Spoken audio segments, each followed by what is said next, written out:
कपटी कौवा। एक जंगल में चीनी नाम की एक चिड़िया रहा करती थी। वो बहुत ही दयालु थी और भोली भी थी। सभी पर विश्वास बहुत आसानी से कर लिया करती थी। जंगल के सभी जानवर और पशु पक्षी उसकी बहुत इज्जत करते थे, उसे बहुत प्यार करते थे। एक दिन जब वो कहीं जा रही थी तो अचानक अपने पेड़ के पास जहाँ उसका घोंसला था, उसने एक कौवे को देखा जो कि उठ भी नहीं पा रहा था और मदद के लिए पुकार रहा था। बचाओ, बचाओ, कोई है? मेरी मदद करो। अरे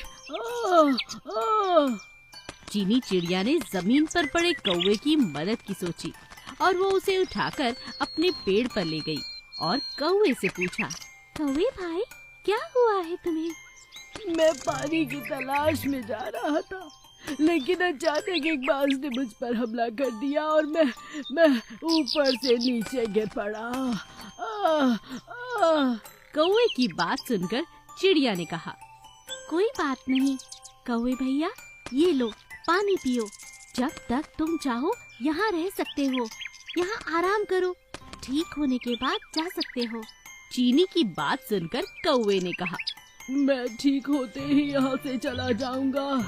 ठीक है। लेकिन चीनी यह नहीं जानती थी कि वो कौवा कितना कपटी है और उसके मन में क्या चल रहा है। कौवा मन ही मन खुश होकर सोचने लगता है, अरे वाह, कितनी मोटी चिड़िया है। बस थोड़ा ठीक हो जाऊं तो इसे मार कर खा जाऊंगा और इसके पेड़ पर ही हमेशा के लिए आराम से रहूंगा। इतना बढ़िया घर बना रखा है इसने। चीनी ने कौवे की खूब सेवा की और कुछ ही दिनों में वो बहुत जल्द ठीक भी हो गया।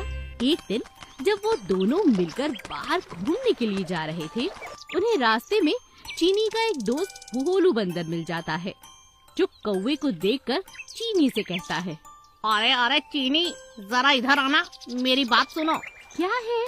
तुम्हें ये कपटी कौवा कहाँ से मिला? क्या तुम इसे जानते हो भोलू? हाँ हाँ, मैं इसे अच्छे से जानता हूँ। ये बहुत ही कपटी है।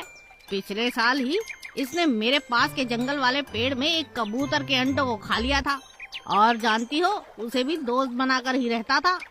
ये बहुत कपटी है। अरे नहीं नहीं भोलू, ये तो बहुत अच्छा है। ठीक है, जैसी तुम्हारी मर्जी।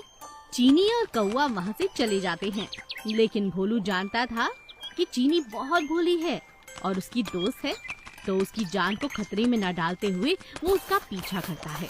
तभी अचानक एक बाजरे के खेत के पास आकर कौवा चीनी से कहता है, अरे देखो देखो, कितना बढ़िया बाजरा है, चलो मिलकर खाते हैं। चीनी जैसे ही बाजरे के खेत में घुसकर बाजरा खाने लगती है, कौवा अचानक उस पर हमला कर देता है। कोई है, बचाओ! अब मैं तुझे खा जाऊंगा। लेकिन तभी अचानक भोलू बंदर वहाँ आता है और एक झपट्टे में उसे मारकर अपनी दोस्त चीनी को बचा लेता है। चीनी अपने दोस्त का शुक्रिया अदा करती है और कहती है, शुक्रिया भोलू बंदर, अगर तुम न आते तो आज मेरी जान जाना निश्चित था। मैंने तुम पर विश्वास नहीं किया, मुझे माफ कर दो। कोई बात नहीं, मैं समझ सकता हूँ, तुम हो ही बहुत भोली। और इस तरह दोनों अपने जंगल में वापस लौट जाते हैं और खुशी खुशी रहने लगते हैं।